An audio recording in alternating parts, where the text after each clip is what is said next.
Bonjour à tous, bienvenue sur Ben Auto. Je suis très content de vous accueillir dans ce beau dimanche. Je suis accompagné de Mathieu aujourd'hui. Bonjour Mathieu. Bonjour Benjamin. Merci beaucoup de m'avoir invité à essayer ta superbe 106. Avec plaisir. Alors aujourd'hui, j'ai fait 4 heures de route aller-retour pour une 106, oui. Mais je sais que vous adorez ce genre de petites voitures sur la chaîne. Donc du coup, c'est un plaisir pour moi de venir. En plus, on a un très bel exemplaire aujourd'hui. Il est pas mal. Donc c'est une 106 S16 du coup, 106 phase 2. Tout à fait. Ouais. Elle est de 2000, c'est ça, tu m'as dit tout à l'heure? Alors ça, c'est un modèle 2000, ouais. Voilà. On va faire un petit historique vite fait des 106 avant de parler de ce modèle-là. Donc il y a eu pas mal de 106 de sport chez Peugeot. Tout à fait. Tout a commencé fin 91, il me semble, avec la première 106 qui était l'édition XSI, qui était sortie en 1,4 litre et 1,6 litre. C'est ça, exactement. Voilà. Ouais. Plus ou moins 100 chevaux selon les versions. Après, il y a eu un pot catalytique rajouté, tout ça, donc 100 chevaux de moyenne. C'est ça. Il y a eu ensuite la Rallye en fin 93. Ouais. Et ensuite, en avril 96, la 106 a été restylée et du coup, on a l'apparition de la S16. Voilà, c'est ça, avec la 106 phase 2, effectivement. Voilà, et ils ont conservé la Rallye, par contre, la XSI a disparu. Avec le moteur de la XSI N6, normalement. Oui, c'est ça, voilà, tout à fait. Ouais. Alors, pourquoi Peugeot n'a pas voulu appeler cette voiture GTI en France? Parce que c'était des voitures qui étaient réputées accidentogènes. Tout à fait. Elles avaient une sale réputation que Peugeot ne voulait pas afficher sur cette voiture. Ouais. D'où à l'époque on avait la 106 du coup, la 306, qu'est-ce qu'il y a eu en S16? Il y a eu la 206 aussi, un petit peu plus tard. Ouais. Voilà. Ouais. Je pense que c'est l'une des meilleures époques de chez Peugeot en termes de fiabilité, d'équipement, etc. etc. Ouais. Ces années-là avec toute la série en 6 jusqu'au 806, c'est des voitures extraordinaires. Ouais. Qui ont super bien vieilli avec le temps et du coup la 106 en fait partie. Du coup la phase 2, elle a été restylée comparée à la phase 1 qui est tout à fait, beaucoup plus agressive à mon goût.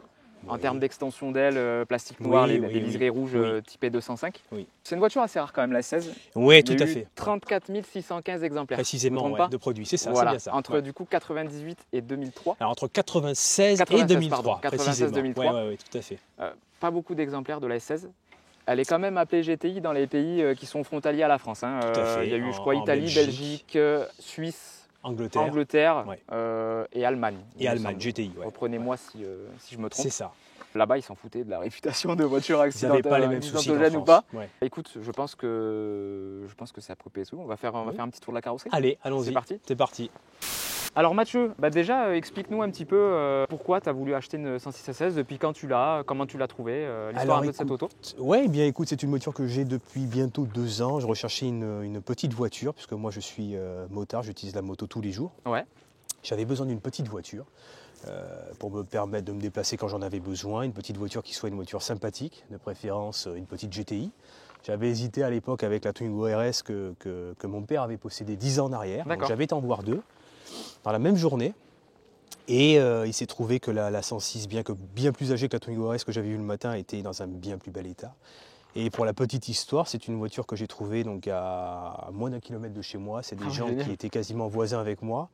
Et c'est une voiture que j'ai vue pendant 10 ans, que j'ai vue passer de temps en temps et que j'ai vue garer en bas de chez moi, parce que c'est des gens qui avaient comme amis des gens qui habitaient en bas de chez moi. C'est cette voiture-là précisément? Cette voiture-là précisément. Donc c'est une voiture qui est originaire des Alpes-Maritimes, du 06, elle n'a jamais quitté le département. Ah, c'est sympa ça. Et qui a peu roulé, très peu roulé. Okay. Elle a eu 2 propriétaires. Le premier, c'était un monsieur qui était âgé de 84 ans, à l'époque quand il avait acheté neuf chez Peugeot. Oui, donc elle n'a pas été maltraitée. Elle n'a pas été maltraitée, ouais, parce que c'était aussi ce petit côté bourgeois qui attirait les acheteurs de l'époque, quoi. Donc, et son deuxième propriétaire qu'il a racheté donc, à la défunte du premier propriétaire, qui était une dame, qui s'en servait très peu finalement. Donc historique limpide? Historique limpide, ouais, tout à fait. Voiture toujours restée dans le 06, dans un très bel état de conservation. J'ai de la chance, elle n'a jamais été matraquée ou très peu. Donc une voiture du coup de 3e main. Voilà, tout à fait, j'en suis le 3e propriétaire. Ouais. Toi, ça fait combien de temps que tu l'as? Ça va faire 2 ans que je l'ai. D'accord, ouais. Ok. Bah, c'est génial. On va faire un petit tour de l'esthétique. Ouais. Alors déjà, le rouge, en plus elle est en plein soleil, elle est juste sublime. Ouais, ça rend bien, ouais, en plein soleil. La hauteur de caisse, je vais pas dire choqué parce que c'est un grand mot, mais L'assiette est pas mal, alors que c'est des suspensions d'origine. Les voitures sont toujours trop hautes d'origine, je trouve. Oui. Bon, bah là, elle est strictement d'origine, elle n'est pas rabaissée. Les amortisseurs sont ceux d'origine. Mais ouais, elle fait ni trop haute ni trop basse. Je trouve qu'elle est bien comme il le faut. Alors comparé à la phase 1, la face avant change complètement. La face avant. Donc ils ont changé. Viens, on va se décaler, on va voir l'avant. Ils ont restylé complètement l'avant, donc nouveau capot, nouveau bouclier, nouveau feu, etc. etc. Oui. C'est l'un des plus gros changements d'ailleurs entre la phase 1 et la phase 2. Tout à fait, ouais, avec une voiture beaucoup plus rondouillarde, on va dire, quoi. Mis à part les protections de pare-choc, oui. il n'y a rien de couleur plastique sur la voiture, tout est peint. Non, tout à fait. Le kit carrosserie, je trouve que c'est assez sobre. C'est une voiture qui ne se remarque pas tout de suite, comparée au 106 Rally ou XSI. Non, tout à fait. Elle est très discrète. Ouais. Voilà, qui était un peu plus typée sport. Plus exubérante, ouais. Voilà. On les reconnaissait beaucoup plus facilement. Là, ça reste quand même discret, surtout que ce kit, il a été utilisé sur des versions comme Quicksilver, Enfant Terrible et Enfant Terrible, ça sortait quoi, 75 chevaux? C'était le Hellcat 8 soupape de 75 chevaux, ouais. Voilà. Exactement, qui sont esthétiquement équivalentes à celle-ci. Là, les seuls trucs qui peuvent nous faire reconnaître une SS, c'est les badges s'ils n'ont pas été. Alors les badges SES, ils sont encore d'origine, et les freins à disque à l'arrière. D'accord. Les jantes aussi, est-ce que les jantes ont été... Les jantes, c'est les mêmes que celles des éditions Enfant Terrible, Quicksilver, et ça dépendait, elles pouvaient être en option ou de série, selon les séries. Elles étaient très très discrètes. Il fallait qu'elles répondent un petit peu à tous les usages, et notamment à ceux qui cherchaient une voiture discrète, un petit peu bourgeoise, confortable, bien équipée. Parce qu'on pouvait très très bien l'équiper. Oui, c'est vrai, voilà, tu as trouvé le bon terme. Elle s'est embourgeoisée en fait, la 106 avec les années. Voilà, exactement. Même si au niveau du poids, on est quand même, je crois qu'elle fait 30 kg de plus que la phase 1. Elle doit faire plus que ça, je crois. Plus. Je dirais on est quand plus que ça, autour des 50 à 980 kg. Elle fait 900. Alors normalement, elle est donnée pour 950 kg et le poids varie selon les équipements. Bien sûr. Elle est déjà bien équipée, on verra pendant l'essai, on parlera de l'intérieur tout à l'heure. Oui, tout à fait. Viens, on va continuer à faire le tour de caisse. Ouais. Les portières, ce qui est rigolo, c'est que c'est les mêmes que les phases 1, sauf les poignées qui changent en fait. Sur les phases 1, il y avait un loquet à l'intérieur, en fait, il fallait glisser sa main derrière la porte. Là, on a des poignées apparentes. J'aime le fait aussi qu'elle soit lisse, cette voiture. Alors, c'est une version de 2000. Baguette. Voilà, mais sur les versions 96 jusqu'à 99, elles avaient les baguettes noires sur le côté. Ah, d'accord. À partir de 2000, effectivement, les baguettes noires sur le côté ont été supprimées. Et le bloc compteur qui était à rouleau et à fond noir sur les versions jusqu'en 99 a été remplacé par un bloc compteur à fond blanc et avec des compteurs digitaux. C'est comme ça qu'on les reconnaît. Ok, d'accord. Voilà.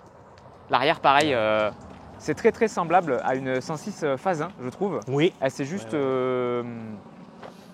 grossie un petit peu, arrondie. Arrondie également un petit peu. Pareil, le coffre, je crois que c'est les mêmes, mis à part la poignée. C'est la même chose. Voilà, mis à part la poignée d'ouverture du coffre qui est différente. Oui.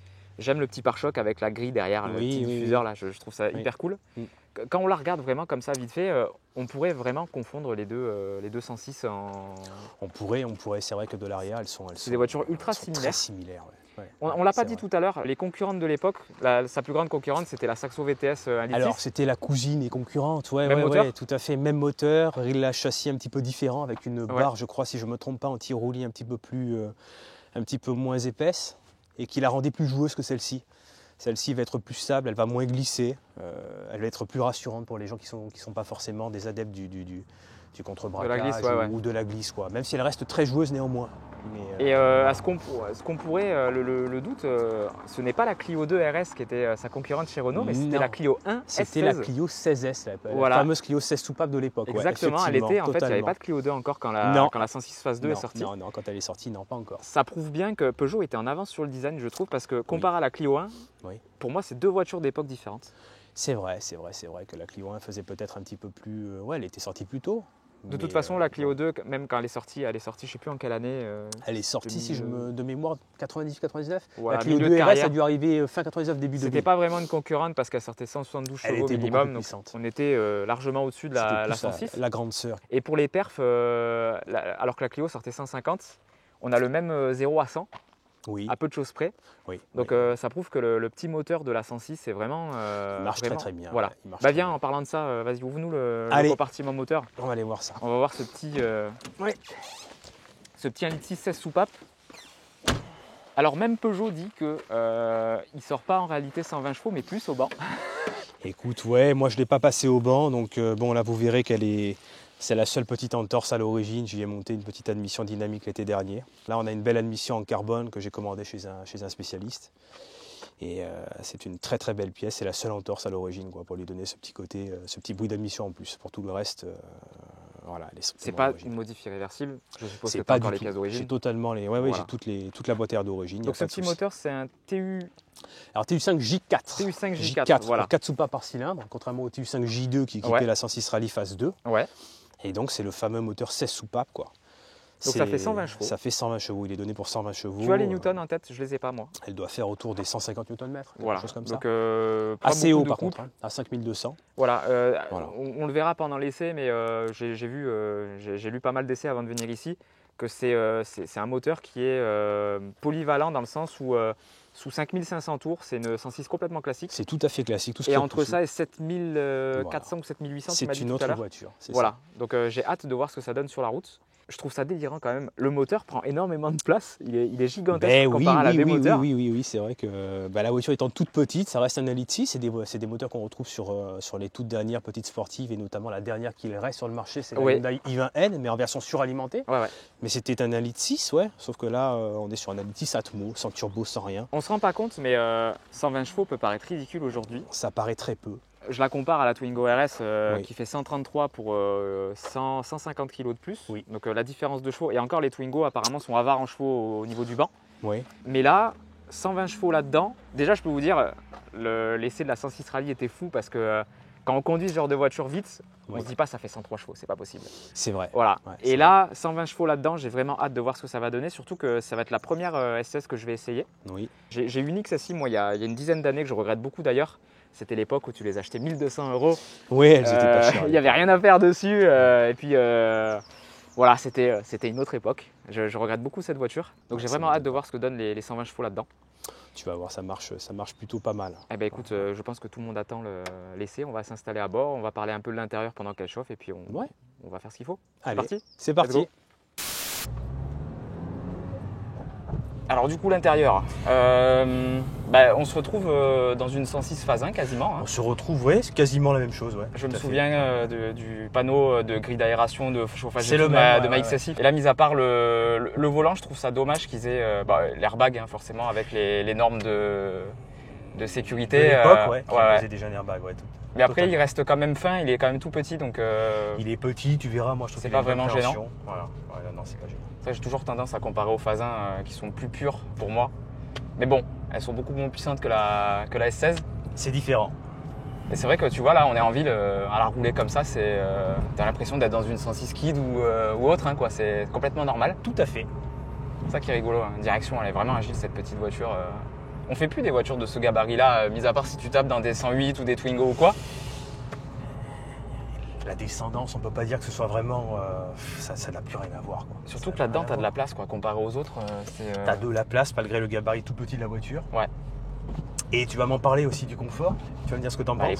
Alors d'origine, là, strictement d'origine. Franchement, c'est hyper confort. C'est ça qui est rigolo, c'est que c'est la force de Peugeot, je trouve. Ils arrivent à quand même faire des châssis très affûtés. Voilà. Alors qu'il n'y a pas de compromis. Comme la Twingo RS que je vous ai posté il n'y a pas longtemps, où la Twingo, c'est tout pour la ressouille. Quoi. le confort, c'est zéro, mais là, tu peux utiliser cette voiture au quotidien sans problème. Quoi. C'est vraiment marrant. Elle est confortable. Ouais. Puis les sièges, ils enveloppent super bien. On verra tout à l'heure sur les petites routes. Mais en tout cas, je suis très bien dedans. Moi, je suis casse-couille pour les sièges. J'aime bien m'enfoncer un peu à l'intérieur. Et l'avantage, c'est qu'on est tous les deux petits. Ouais. On n'est pas gêné par la position du volant très basse. C'est vrai. Qui pourrait gêner des gens plus grands que nous, justement. Elle est hyper agréable, même comme ça. En fait, c'est ça le problème, c'est que des voitures comme ça, il faut vraiment les tartiner, je pense, pour l'apprécier, parce que là, tu roules dans une 106 lambda, quoi. Tu roules dans une 106, tout ce qu'il y a de plus classique, avec le confort, la relative insonorisation. Un bon équipement malgré tout, la clim, quand même, sur une voiture de cette année-là, c'est quand même pas mal. Et elle cache bien son jeu, moi, je dirais. Ouais, elle cache bien son jeu, tout à fait. Donc là, on est sur une boîte 5. Boîte 5, ouais. La grande sœur, la 306 de l'époque, avait 6 vitesses pour sa version 167. Mais là, on est sur 5 vitesses, bien étagées, étagement court, puisqu'à l'époque, on avait des voitures qui n'étaient pas conçues pour recracher le moins de CO2 possible. À l'intérieur, il faut aimer les tissus, par contre. Hein. C'est vraiment années 90 c'est le tissu qu'on a commencé à voir, je crois, sur les modèles 99-2000. ce qu'ils appelaient le tissu Merlin. Avant, c'était différent, c'était encore plus vieux. C'était bleu, il y avait des ouais, nuances non, de bleu, c'était violet, c'était encore beaucoup plus daté que celui-ci, que je trouve quand même plus moderne. Oui, ça passe mieux quand c'est noir, c'est juste F16, noir avec des petites incrustations gris, mais on ne sait pas ce qu'ils ont voulu faire là. Donc là, c'est c'est le tissu appelé Merlin. Ouais. Après, ça reste sobre à l'intérieur comparé aux versions rallye. C'est très sobre, ouais. Moquette noire, siège noir, panneau de porte noir, on est classique. Allez, petit 2, c'est bon? On y va? Ouais. Ah oui, il se passe un truc à 5500, ouais. Elle est rageuse. Je vais faire mollo quand même, je connais pas la route. J'essaierai de te dire quand les virages sont serrés.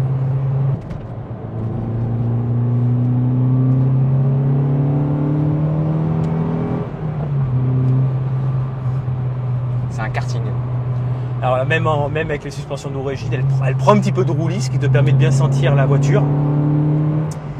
Mais néanmoins, c'est très stable, c'est très agile. Oui, là on le précise, tout est d'origine sur le châssis, il n'y a rien qui est modifié. Voilà, freinage aussi, tout est de stock. Tout est d'origine sur le freinage. Tu verras d'ailleurs que ça freine pas très fort, il faut appuyer fort, mais bon, néanmoins, je trouve que ça freine bien quand même.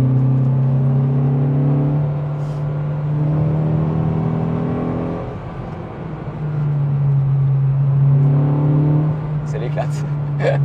C'est tellement simple en fait. Il y a tellement peu de choses qui entachent le plaisir. Exactement, là, c'est vraiment, même la direction assistée, elle n'est pas trop assistée, c'est pile comme il faut. Voilà, juste ce qu'il faut. Voilà, totalement. Ouais.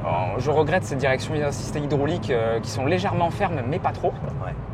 On ressent vraiment tout, quoi. Ouais. En plus, la route est vraiment dessinée pour ce genre de voiture. C'est la route que du petit pif-paf là, bien adapté. enroulant. Ouais, totalement.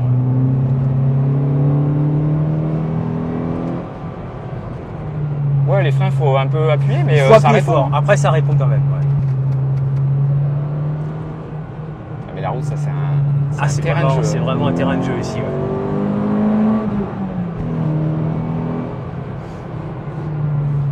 Est-ce qu'il y a un autobloquant dans la boîte? Alors, il n'y a pas d'autobloquant d'origine et il n'y en a pas non plus sur celle-ci puisque la boîte n'a jamais été démontée. Elle est simplement d'origine, donc il n'y a rien. Néanmoins, tu verras que ça motrice suffisamment parce qu'il n'y a pas beaucoup de couple. C'est ce que je me disais en fait. T'as pas de perte d'adhérence, c'est largement suffisant. Enfin, t'avais pas besoin à l'époque de monter des autobloquants parce que t'as pas de moteur surpuissant, t'as pas de moteur turbo. Des petits trous aussi à tracter. T'as des petits trous et t'as pas de pic de coupe comme sur un moteur suralimenté qui va t'envoyer 300 Nm d'un coup à 3000 tours. Je prends beaucoup de plaisir. Eh bien écoute, tant mieux. Là tu verras, c'est serré. Je me souviens une fois on avait. Ah oui, en effet, ouais. On avait glissé. Là tu finis là-bas. Ouais. En plus c'est un petit peu humide et encore que non, pas trop. Ça a l'air légèrement gras, ouais. Ouais, ça s'ouvre un chouïa. Tu verras on va faire attention. C'est pas des pneus très très sportifs qui sont montés dessus. L'avantage là-dessus, c'est que le châssis est tellement bon que même si tu mets des pneus entre guillemets bas de gamme, exactement. Et pourtant, c'est des voitures hyper simples, quoi. Je veux dire, il n'y a pas de triangulation particulière et tout. Non, totalement. Il n'y a pas plus con comme caisse, quoi. Complètement. C'est pour ça que je trouve que la prouesse à l'époque de Peugeot notamment, même si Peugeot, c'est personnel, hein, mais je trouve qu'ils sont légèrement en dessous que Renault au niveau des châssis sur les voitures de sport. Mais je trouve que quand on détaille une 106, c'est tellement con comme caisse que franchement c'est étonnant, quoi. Ouais, c'est vrai. Puis le bruit, c'est une 106, quoi. C'est une 106. Puis de dehors, elle paraît de rien, quoi. Elle est très discrète de l'extérieur. Ouais, tout à fait. Après, je suis loin d'être pilote, je connais pas la route, je prends en main la voiture. Mais je pense qu'un bon pilote sur une route comme ça, il n'y a pas grand chose qui arrive à suivre. Sur ces petites routes-là, elles sont difficilement. C'est difficile à suivre, c'est vrai. Puis elle met vachement en confiance, quoi. Elle est facile, c'est-à-dire que même si tu arrives à être trop vite dans un virage, tu vas la sentir glisser, elle va se remettre toute seule. C'est très facile à contrôler, c'est très naturel. Parce que justement, le niveau d'adhérence n'est pas extrême, notamment avec les pneus qui sont dessus. Ce qui fait que la limite d'adhérence, elle n'est pas très relevée. Donc c'est facile à rattraper, quoi. Pas comme une voiture moderne, tu prends une Mégane 4RS, tu vas tenir beaucoup mieux la route. C'est clair, au détriment du confort un petit peu. Exactement. Pour l'instant, je sens une 11 de sous-virage, mais c'est parce que la route est un peu grasse. C'est vrai qu'elle est un peu grasse, on est à l'ombre. Voilà, on la sent souvient un peu. On prend beaucoup de plaisir à jouer des vitesses. Oui. Puis là, en plus, je roule pas non plus comme un débile. Je suis sur le couple entre 5000 et 6000. C'est largement suffisant pour s'amuser. Oui. C'est vrai que c'est un moteur qui prend des tours. Hein. Tu disais tout à l'heure que ça prend 7000. Ça a beaucoup d'allonge. Ça a beaucoup d'allonge. Ouais. Pour un petit Atmo comme ça, c'est assez surprenant. Ça rappelle un peu la Twingo RS. Ouais. C'est un peu le même style de moteur. La reprise. Voilà, ça va être passé vite. C'est vrai qu'en montant dans les tours, c'est une autre voiture. Hein. Complètement. Ça marche beaucoup mieux dans les tours. Ouais, tout à fait. On se dit ouais, j'ai pas la place pour doubler alors que. Tu peux doubler, il faut rétrograder. Franchement, ça marche. Tu peux dépasser. Peut-être des bons petits virages, ça risque d'être gras, mais tu peux quand même néanmoins. Voilà. Là, quand c'est sec, en plus ça adhère bien. Voilà, c'est un peu gras, mais bon. On le sent à la réaxel. Ouais.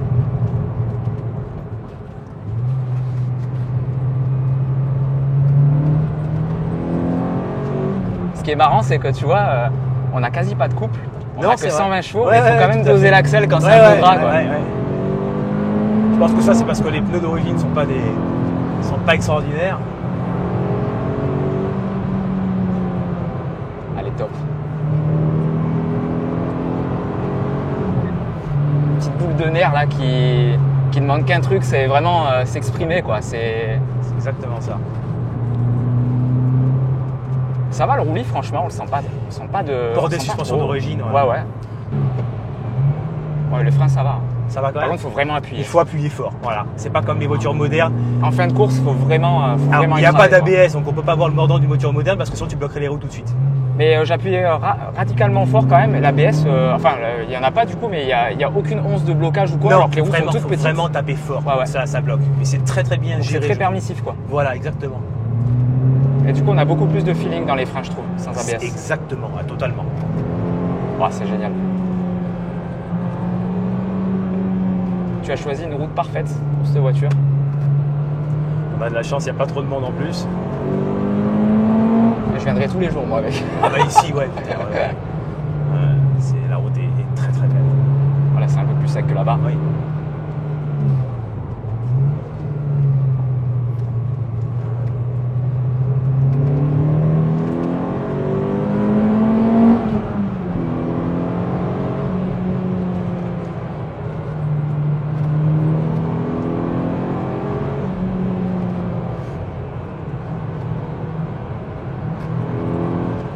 Qu'est-ce que c'est fun.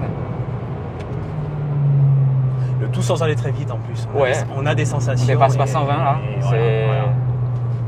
Puis on a l'impression de rouler super vite quoi. J'adore ces voitures là. Franchement. Moi aussi. Sur la production automobile, on est vraiment. C'est vraiment la fin d'une époque. Ouais. Merci à tous d'avoir regardé cette vidéo. J'espère qu'elle vous aura plu. Moi j'ai pris un énorme plaisir à conduire cette petite bombinette à l'ancienne.